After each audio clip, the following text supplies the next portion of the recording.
un cauce de un río que eran 2 o 3 metros y que podías pasarlo caminando tranquilamente, que el agua te llegaba en la parte más profunda de la rodilla, al día siguiente tenía 20 metros de ancho y o sea, como iba la turbulencia del agua. Nuestro grupo tiene casi 38 años de vida. Por él pasaron cientos de personas que tienen miles de anécdotas e historias para contarnos. Hoy vamos a hablar con ellos para conocer cómo era nuestro grupo antes y cómo llegamos a ser lo que somos hoy en día. Para algunos el 491, para otros el 663. Grupo Scout San Antonio de Padua. Esto es San Antonio, el grupo que nos marcó a todos. Bueno, Diego, ¿cómo vas? Bueno, Valentino, otra vez. Vamos de vuelta. ¿Cómo andás? Después. Bien. Bueno, contanos, ¿cómo llegaste al grupo? Bueno, un déjà vu, vamos a hacer. Decía todo esto para la gente que no va a entender, después lo editamos. Recién se cortó la conexión y por eso estamos bromeando que nuevamente hablando de lo mismo. Pero te contaba recién, la primera experiencia o contacto con el escultismo fue a partir de esa actividad post-comunión, mediados de año, que como te decía no recuerdo bien el año, pero fue hace bastante.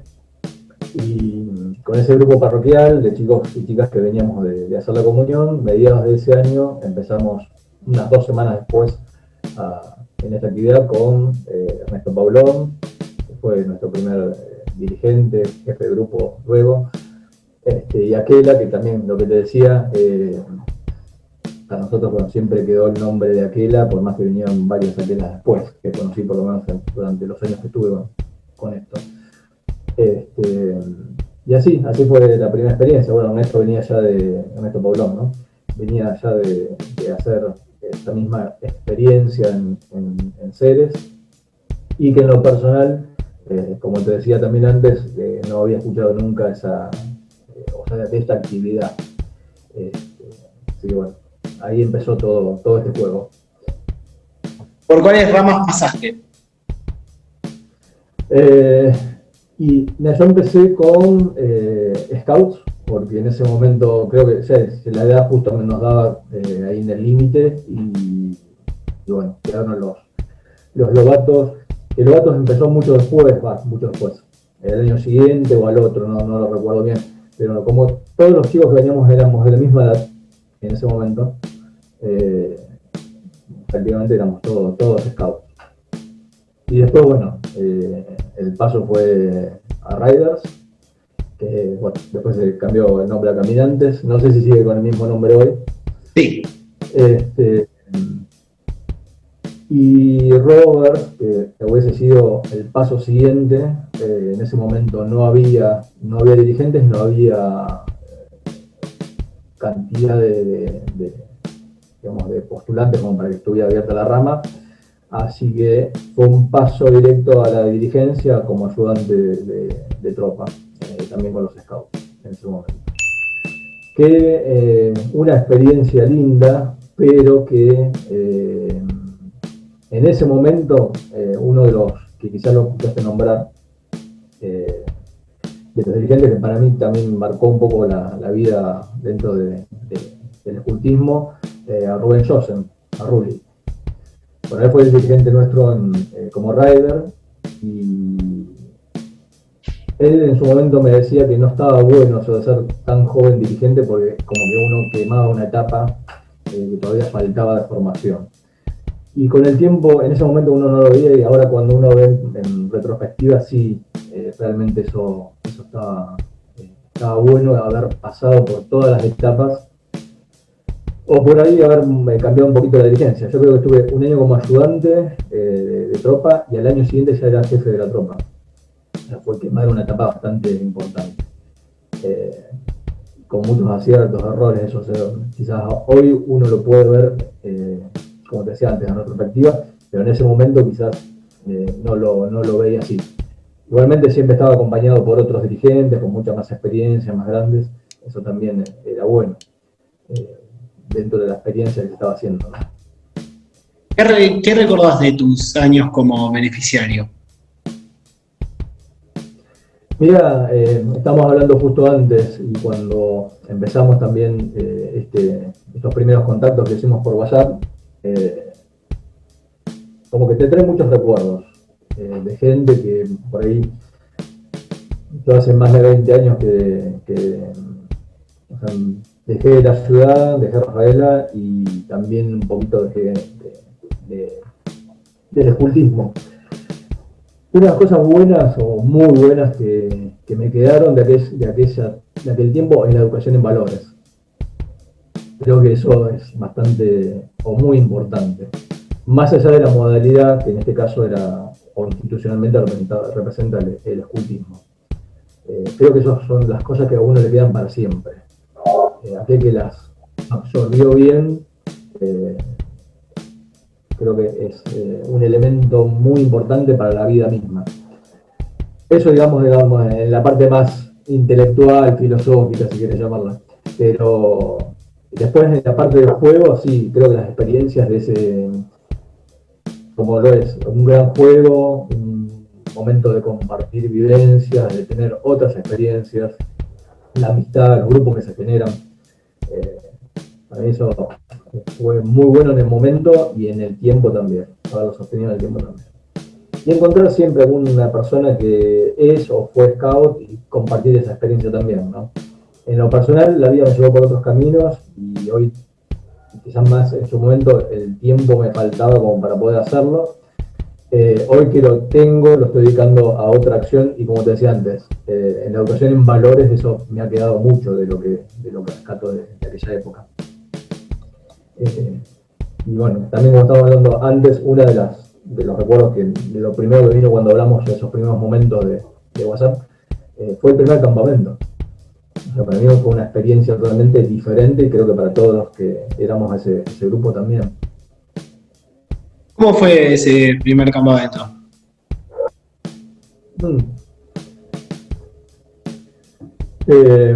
O sea, lo estuve googleando el lugar porque creo que no está más. Fue ahí en Susana, que uno, digo, hoy lo ve como algo ahí nomás de Rafaela. Para nosotros fue como ir, no sé, a otro país.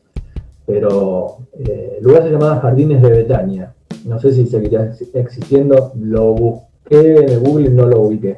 Estaba ahí muy cerquita de lo que era el casco de la ciudad, del pueblo, pero no me sé ubicar bien por dónde estaba. Pero realmente no creo que esté. Pero bueno, como te decía, para una experiencia nueva, esa primera experiencia de ese lugar, para todos creo que fue algo emocionante y nuevo, divertido, por supuesto. Para todos, o para la mayoría, fue una sorpresa que en ese lugar hicimos nuestra promesa. O sea que nuestro primer paso importante dentro del escultismo. Y bueno, como te decía, creo que una vivencia linda. Creo que esa vez también llovió una noche, pero terriblemente. Bueno, tuvimos todos los condimentos de un campamento en la experiencia, digamos. Con inundación de carpas, o sea, ninguno sabía que había que hacer canaletas ni todas esas cosas, y bueno, tuvimos todas esas peripecias del primer acampe. Pero bueno, sí, no, obviamente sorteadas, y como te digo, había gente que en ese momento, bueno, Ernesto, Paulón, la esposa, y un grupo de padres que también acompañaban esa actividad. Obviamente se sorteó tranquilamente, pero bueno, sí, una vivencia interesante. Y de ahí en más, todos los años fueron los campamentos, creo que el corolario del año, y la experiencia de compartir con el resto, ¿no? Bueno, ¿cómo viste que fue evolucionando el predio del grupo desde que vos entraste hasta el momento en el que te vas? Bueno, vivimos toda la evolución. Te decía, aparte en privado, no voy a repetir la misma frase, pero antes de empezar la charla, eso era una plazoleta. la plazoleta abierta. Te decía que el lugar ese era una plazoleta, o sea que estaba abierta, o sea, una plazoleta pública. Y estuvo mucho tiempo así. Y después de varios años, unos cuantos años, se pudo hacer el alambrado y empezar a hacer las construcciones. Eso también antes no te lo había comentado, las primeras construcciones que se hacían de las patrullas, la parte de los lobatos que estaba bien en la punta, no sé si se viera en el mismo lugar, que como me comentabas antes que no estaba el gomero, era el lugar de los lobatos, y bueno, ahí también hacer su cubil. Intercedió mucho el obispado para que nos se diera a la municipalidad ese terreno. Y me acuerdo del mangrullo, que también te comentaba antes cuando me pasaba las imágenes iniciales, que eso, bueno, habían sido unos palos que había donado la empresa esta de energía eléctrica, la EPE. Eso nos habían donado y con eso habíamos hecho ese mangrullo. Y después, bueno, se empezó a hacer esa primera construcción de material, donde estaba, bueno, la jefatura, el pañol, con las carpas que se fueron también, o con todo el material que se fue comprando con el transcurrir del tiempo. Y como después segunda construcción es el otro edificio que está al lado de ese. Y la parte superior creo que fue la tercera etapa que se hizo, digamos, como construcción. Si no me equivoco, pero más o menos fue de esa manera. En la evolución, bueno, obviamente, habla de cómo se va creciendo, ¿no? Cómo va creciendo el pequeño grupo que empezó, esa comunión, que éramos 15, 20, y que con el tiempo fue necesario ir adaptando el lugar a la más gente, o a la que se sumó más gente al grupo, ¿no? Y a su vez con las guías, porque en su momento cuando empezamos, ya había guías, sí, porque había separación, eran dos, chicos por un lado y las chicas por su lado. Bueno, y eso también fue, digamos, en paralelo el crecimiento. Bueno, en palabras más, palabras menos, alguien que te tuvo como dirigente nos dijo, era más o menos de nuestra edad, pero cuando se tenía que arremangar para retarnos lo hacía. Así que con esa frase voy a empezar a preguntarte cómo fue ser dirigente siendo de una edad en la que hoy alguien sería Robert. Claro, mira, supongo que debe ser o Julio o Marquitos. Bueno, es algo de lo que te decía antes. Hoy uno lo ve en retrospectiva y se da cuenta que no era tan bueno, sobre todo por eso.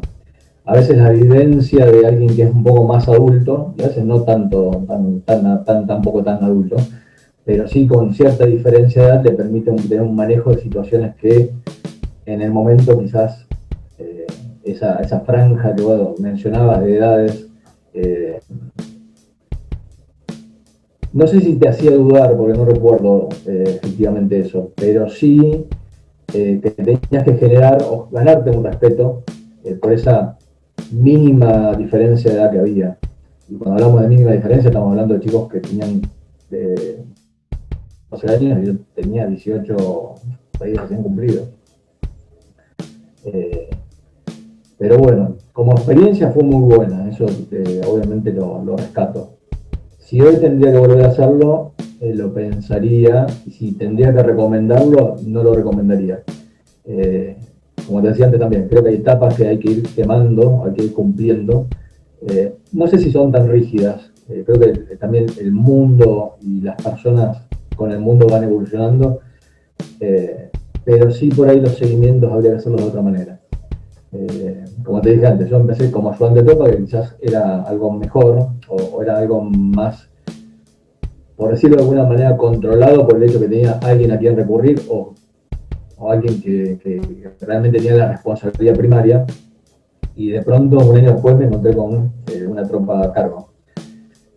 Y eso, bueno, con gente que obviamente te estaba encima, teníamos jefe de grupo, tenía otros dirigentes, tal como te decía antes, pero en esas cuestiones, como decías, por ejemplo, de imponer respeto como dirigente, a veces había que trabajarlo un poco.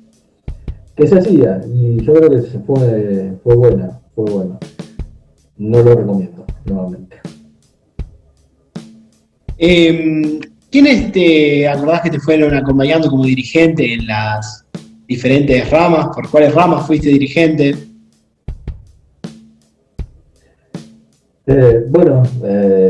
Obviamente Ernesto Paulón y Aquela son los que recuerdo de aquel inicio, por supuesto.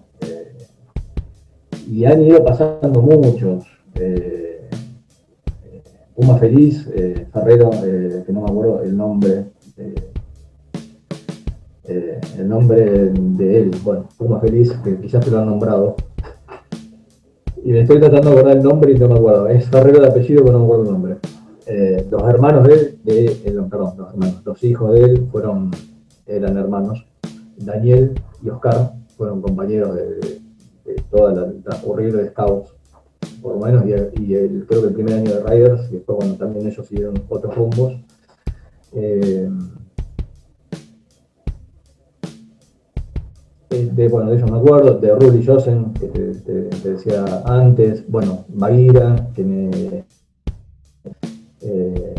también ella estuvo mucho tiempo con nosotros. Tito, ahora no me acuerdo el apellido, pero Tito también fue jefe de grupo en su momento, estuvo mucho tiempo, que fue jefe de grupo cuando yo era dirigente.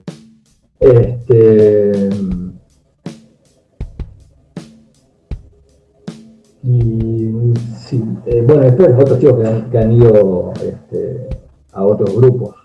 Raúl Cariñano, que no sé si estará todavía, creo que estaba todavía, por las fotos que iba viendo en Facebook y demás, estaba en otro grupo.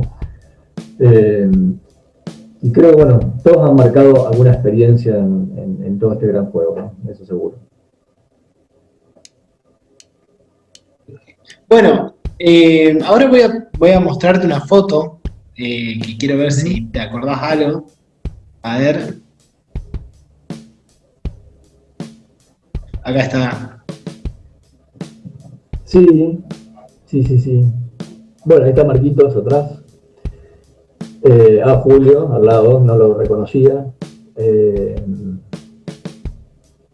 Bueno, el que está acá abajo, este chico todavía lo sigo, bueno, por ahí tengo algún contacto, con Mauricio Montela. Bueno, Horacio Urizar también. Con Claudio Benayo hace un par de años me enteré que lamentablemente falleció. Bueno, Julio lo conoce muy bien, que de hecho justamente fue porque lo saludé en un cumpleaños y ahí me enteré de la triste noticia que había fallecido. Y los otros tres no me acuerdo los nombres, pero sí, los recuerdo perfectamente. Pero bueno, con Horacio Urizar, con Marco, Julio y Mauricio, sí, todavía obviamente los recuerdo mucho y con algún contacto tengo, de seguirlos por Facebook o por acordarme de su cumpleaños y saludarlos. ¿Cómo era ser dirigente que gente que por ahí era cercana a tu edad y terminaba siendo amigo? Sí, bueno, de hecho algunos de ellos después los tuve. Yo empecé como dirigente de Tropa Scout y después fui de Riders, o sea, chicos más grandes inclusive. Y no era, capaz que en el momento no lo veía como tan complicado, ¿no? Que en ese momento como que uno ve que todo es bastante más simple y que no hay que hacerse tanto problema. Más allá que era bastante dedicado con el tema de la planificación, de las actividades y demás. De hecho, en algún momento después, con el tiempo, ya viste, cuando el juego empieza a manejarse en otras etapas, más en la política o en la gestión de la institución, llevaba toda esa misma como dedicación, bueno, quería pasarla o transmitirla en otros ámbitos, ya en la gestión institucional. Pero bueno, en este caso, y es lo que te decía antes, es como se empieza a complicar esa pequeña diferencia de edades. Algunos que otros eran más rebeldes, eso sí.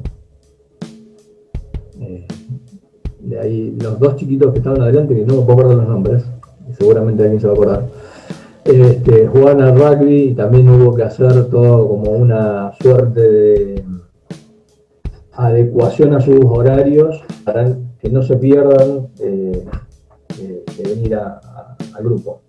Y también meter algunas actividades deportivas dentro de la actividad del sábado, como para que ellos se sientan integrados y que podían también seguir jugando o estando en su deporte dentro de la actividad. O sea, era también una cosa de pensar distintas cosas como para que todos queden, por alguna forma decirlo, no es el mejor término, pero que todos queden contentos. Pero básicamente que no se pierdan, es lo que hablábamos antes, ¿no? Esa educación en valores. Que por ahí hay gente, y pasó con estos chicos Ferrero que te decía antes, Oscar y Daniel. Creo que uno dejó totalmente y el otro se dedicó más a la parte deportiva. Más allá que no dudo que los valores ya los tienen incorporados y obviamente eso también es algo esencial, que los valores vienen de la casa y acá como que uno lo va reforzando. Pero quizás se perdieron de seguir con esta experiencia que era muy buena en el compartir valores, en el trabajar por mejores valores. Desde lo institucional creo que dan muchísimas herramientas para enfrentar el futuro. Hoy con un estado de sociedad bastante turbulento en cuanto a, lo vivo en ciudades mucho más populosas que Rafaela inclusive, pero hablando de las diferencias, ¿no? Cada vez que voy me entero que hay cosas más graves, por decirlo de alguna manera. Hoy lamentablemente en el ámbito donde trabajamos nosotros, donde estamos viviendo hoy, la droga está en la esquina de tu casa, por ejemplo. O cualquiera de las tentaciones del desviarte están a la vuelta de tu casa. Entonces tenías estas opciones que me parecen muy saludables para la vida, ¿no? Para la salud física, ¿no? Y está bueno que la gente no se pierda de eso. Por eso te decía antes lo de la integración de actividades, para que todos puedan tener su pequeña participación en lo que se hacía y bueno, que eso lo nutre un poco más en la vida misma. ¿Por cuáles campamentos finales fuiste? ¿Qué te acordás? Bueno, aquel primer campamento que dio Susana se repitió al año siguiente, mismo lugar. Susana nuevamente. Ya ahí estábamos un poco más preparados. No me acuerdo si ese fue el año de la lluvia intensa. Creo que el primer campamento fueron nada más que 2 o 3 días y el segundo sí ya fue un poquito más largo. Y después, bueno, sí, me acuerdo de San Marcos Sierra, Villa Belgrano, Tucumán fueron 2 veces, también experiencia linda de aquel tren, esperar el tren horas, porque no era con la frecuencia y regularidad que tienen hoy los trenes. Suponete que en ese momento nos tenía que salir 10 de la noche y eran 4 de la mañana, estábamos saliendo en Rafaela esperando que venga el tren. Y la vuelta igual, ¿no? De Tucumán a Rafaela, misma secuencia.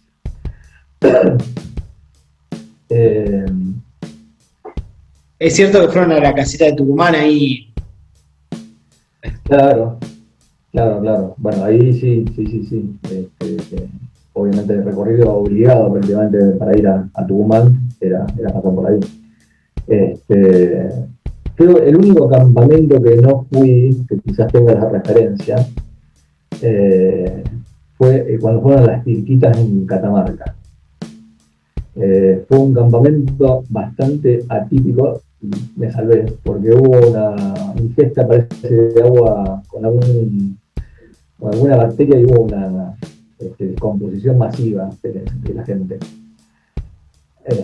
Preguntarle a los muchachos que fueron ese año que seguramente se acordarán. Creo que, no sé si fue Fernando Reinone, alguien lo nombró. Fernando Reinone, claro, fue uno de los que fue seguro. Marcelo también, el hermano. Bueno, Baguira, Claudia Funes seguro que también estuvo. Tito seguro también, porque creo que era el jefe de grupo en ese momento. Yo ese año había terminado la secundaria, había empezado a trabajar y justo no me daban, bueno, obviamente, vacaciones en ese momento y fue un motivo por el cual no fui, pero si no hubiese estado ahí también dentro de los compuestos, con seguridad. Pero bueno, zafamos de esa. Y otra experiencia muy linda fue el de Necochea, el campamento nacional. Fue el primer año que fuimos sin las chicas, sin las guías de campamento. Pero también fue encontrarnos con gente que compartía el mismo juego de diferentes lugares del país. Bien teníamos encuentros de ir con los chicos de Santa Fe, con los chicos de Santa Fe, básicamente. Tuve la oportunidad de ir varias veces a algún encuentro que hubo, para guías de patrullas, algún encuentro de patrullas en Santa Fe Capital. En ese momento nosotros dependíamos, en aquel primer tramo de nuestra historia, dependíamos de Santa Fe. Así que bueno, los encuentros básicamente eran allá. Y el campamento nacional nos trajo experiencias de todos lados. Eso fue muy bueno.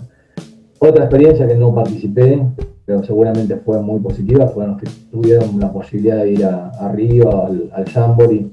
Digo, a ese nivel, ¿no? Encontrarte con gente de otros espacios, de otro momento. Me acuerdo una anécdota cuando era rider, como caminante, teníamos una revista, que era La Huella, que tengo el placer de tener el original, el Mastergraph 1.0 de esa revista, de una de las revistas de las ediciones que salieron, que este chico Daniel Ferrero, que te comentaba antes, que participó con nosotros, tenía muy buen manejo del lápiz, muy buen dibujante, y él hizo la portada. Que después te la paso si querés en fotos, en algún lugar la tengo que tener, seguro. Y había una sección que hablaba sobre Scouts del Mundo. Y me acuerdo que era algo como que en Burundi había un encuentro de Scouts y alguien, otro rider en ese momento, es Adolfo Gunter, que también lamentablemente falleció. Él tenía diabetes.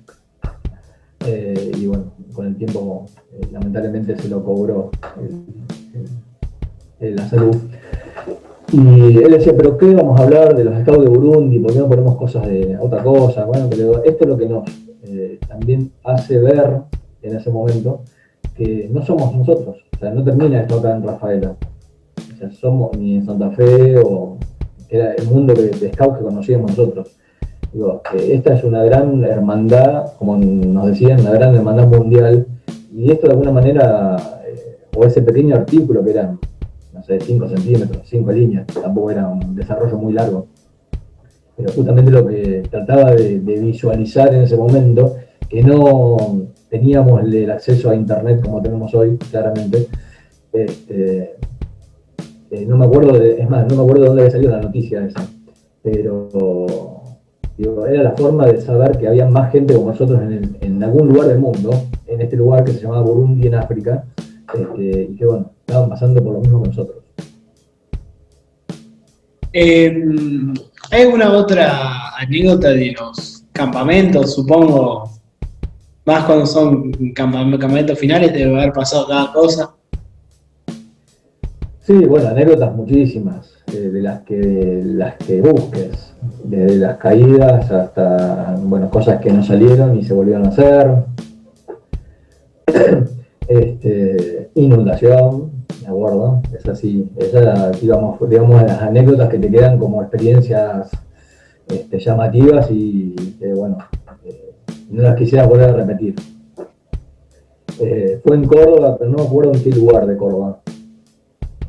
Pero bueno, sí, fue una noche que llovió muchísimo, y inclusive, yo estaba con Scouts en ese momento, era ayudante de tropa Scout, y fue una lluvia muy intensa, al punto, lluvia aparte de agua, una lluvia, una tormenta eléctrica bastante importante, toda la noche hubo rayos y rayos. Me acuerdo, por ejemplo, que cayó un rayo en un alambrado que estaba muy cerca de donde estábamos acampando, y uno podía ver cómo iba corriendo la centella por el alambrado y reventando postes. Esa visual no me la olvido jamás.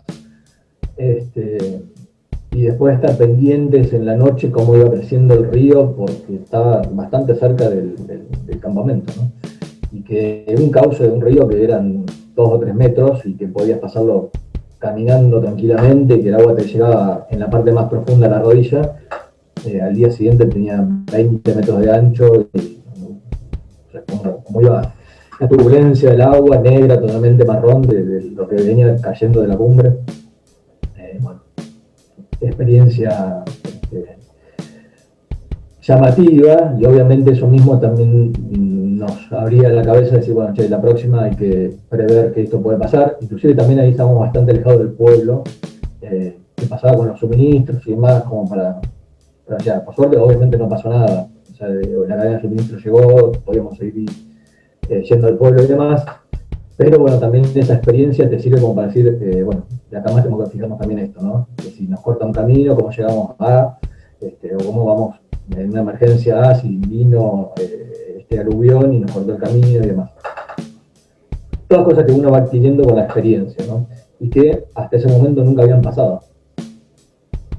¿Cómo organizaban previamente desde el consejo de grupo uno de esos campamentos así, que eran enormes, digamos?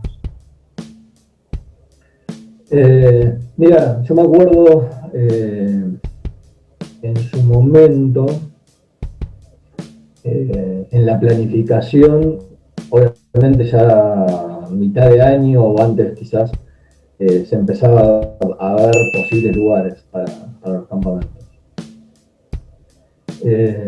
Muchos, o por ahí en algunas oportunidades, uno iba a lo que ya sabía de lugares donde había estado. Y recuerdo puntualmente un año donde habíamos ido 2 o 3 dirigentes a ver unos lugares ahí en Córdoba, en San Luis, y creo que después terminamos en Córdoba haciendo de campamento. Eso como la planificación del lugar, ¿no? Y después, bueno, claramente se va viendo, que supongo que algo de eso se irá haciendo, toda la parte presupuestaria, ver cuánto es el costo de esa salida, obviamente todo lo que tiene que ver con el racionamiento durante la estadía, si el lugar nos va a cobrar, o sea, toda la parte presupuestaria también hay que planificarla y tenerla en cuenta para el costo final del campamento. O sea que todo eso era un trabajo que se iba haciendo desde mitad de año hacia adelante.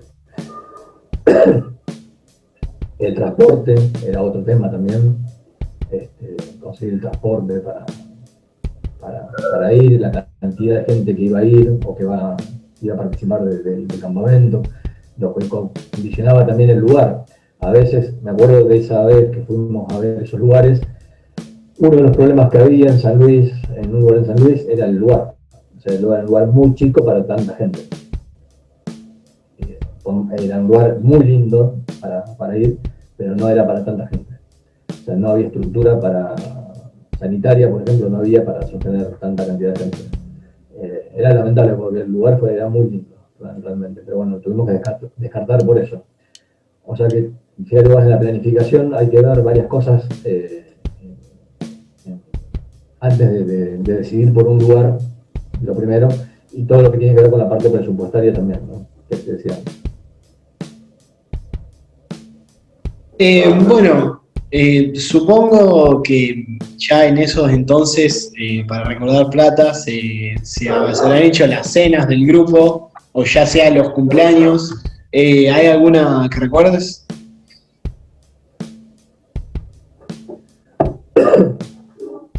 Sí, bueno, sí, eso era una de las formas de recaudar fondos para los campamentos finales. Rifas, venta de pollos. Yo me acuerdo, ahora me hiciste acordar, aparte de los campamentos, hubo una vez, pero no me acuerdo por qué motivo, alguno tendrá mejor memoria, que los raiders fueron a un campamento propio, pero no me acuerdo por qué. Y bueno, obviamente había que generar los recursos propios para ese momento. Y ahí una de las ideas que hubo, de varias ideas que hubo, era hacer pastelitos, y lo recuerdo como la experiencia, porque esa es la cosa. Ricardo Hércules fue el, podría decir. Exactamente, no me acuerdo por qué motivo era que íbamos. Porque quería comprar herramientas, nos contó. Y se puso a hacer pastelito como loco. Tal cual. Bueno, obviamente todo lo que lleva a eso, ¿no? Lo que hablábamos antes, toda la planificación de lo que vas a necesitar, la cantidad de aceite, de tiempo, de leña, obviamente las tapitas, el dulce y todo lo demás. Y pasó el momento ya final de todo eso, que obviamente estuvimos armando pastelitos de la noche anterior, cientos y cientos y cientos. En el segundo edificio que está al costado de la redundancia, ¿no? Es el primer edificio, ahí tenemos todos los tablones armados, y bueno, ya había tablones sobre tablones sobre tablones, que le habían puesto unas maderas como para hacer las separaciones y poder poner más pastelitos. No sé la cantidad que había, pero era un montón. La cosa es que no preveímos una experiencia, pero fue al principio y después se mejoró. Que al sacarlos calientes y ponerlos en las bolsas, se empezaban como a atrofiarlos y a humedecer demasiado los pastelitos. Entonces cuando los sacaba de la bolsa, como que quedaba una cosa deforme que no era un pastelito. Una mezcla de masa con dulce adentro y un almíbar, ¿viste? Así que después las primeras personas que nos reclamaron, dijeron, che, mirá, esto está como medio gomoso.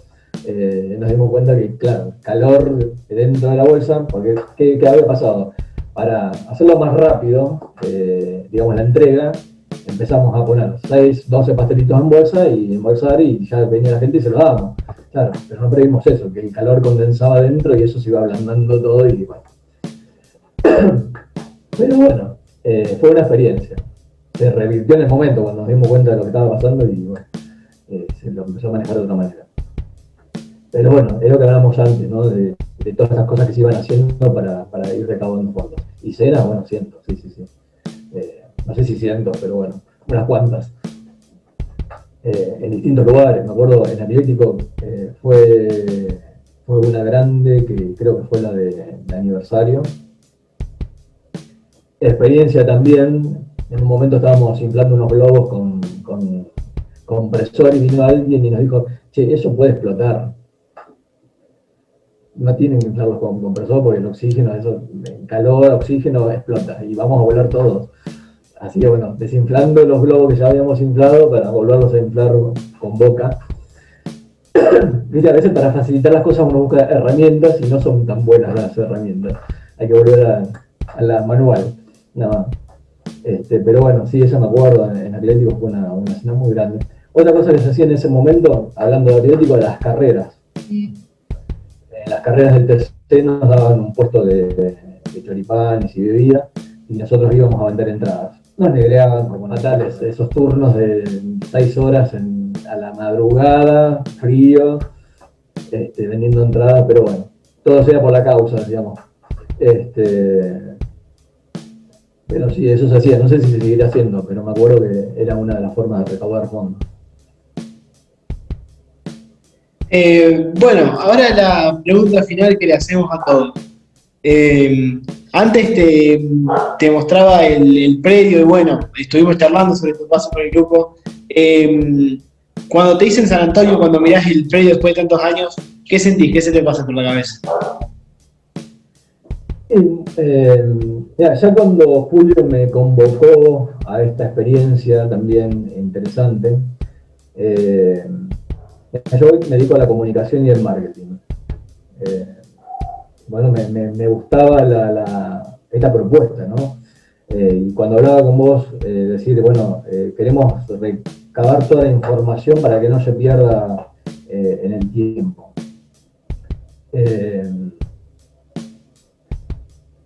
Y te decía entonces, me trajo muchos recuerdos muy buenos. Como te decía, ese paso inicial que también lo hablamos antes, uno viene con valores de la casa, claramente, pero también es un lugar donde uno aprende un montón de cosas, a compartir, en la experiencia comunitaria, en la amistad. Hay gente que quizás por una o por otra, y no, eso no es la parte buena, digamos, de este epílogo, digamos. Pero por ahí uno se perdió en el tiempo de contacto con la gente. Pero la experiencia que dio realmente fue muy, muy interesante. Y muy buena en esa parte de la educación de valores y todo lo que fuimos hablando, ¿no? Creo que es lo más, digamos, rescatable de todos esos montones de años que estuve en el grupo, que obviamente si tuviera que repetir la experiencia lo haría con el aprendizaje de todo lo que se vivió, quizás errores que no cometería claramente, pero hay muchas cosas que no, las volvería a hacer igual, tal cual las he hecho. O sea que una de las cosas que me acordaba, que creo que bueno, eso no cambió, pero sí en el ámbito general, digamos, de los scouts, cuando se hizo más laico, eso me pareció un buen avance, digamos, institucional. Me acuerdo de esa experiencia porque tenía unos compañeros de escuela que eran evangelistas, y que en su momento, cuando les propuse ir, obviamente estaba esa traba religiosa que no podían participar, o por lo menos no de toda la actividad, a pesar de que en algún momento hubo alguna posibilidad de que puedan ingresar y demás. Pero bueno, digo, quizás esa apertura, por lo menos en general, que quizás no lo veo mal que siga y que seguramente siga siendo un grupo con una pauta religiosa puntual. Pero bueno, esa apertura también me pareció importante y que, digamos, a nivel general, ¿no? de la institución. Bueno, muchísimas gracias por haber participado. Normalmente a nuestros invitados les hacemos entrega de la insignia, que es esta, pero bueno, el proyecto se llama San Antonio y el lema es el grupo que nos marcó a todos. Así que si algún día venís por Rafaela, te invitamos a pasar por el grupo a reclamar la insignia, así que serás bienvenido. Dale, cómo no. O sea, que hace rato que no voy, bueno, con todo esto menos todavía. De hecho, tenía cumpleaños de 15 el año pasado de mi sobrina, que se suspendió para este año, que tampoco se va a hacer. Pero sí, hace por lo menos 10 años que no voy, o que no iba. Y la realidad que sí, que cada vez que programo para ir, algo pasa y no puedo ir, pero siempre contacto a Julio, a Marcos, que son los que más contactos me han quedado allá. Y bueno, sí, por supuesto que la invitación la voy a recibir y iré por allá, con seguridad. Bueno, muchísimas gracias. Gracias a vos, Valentino, y gracias a todos ustedes por esta oportunidad.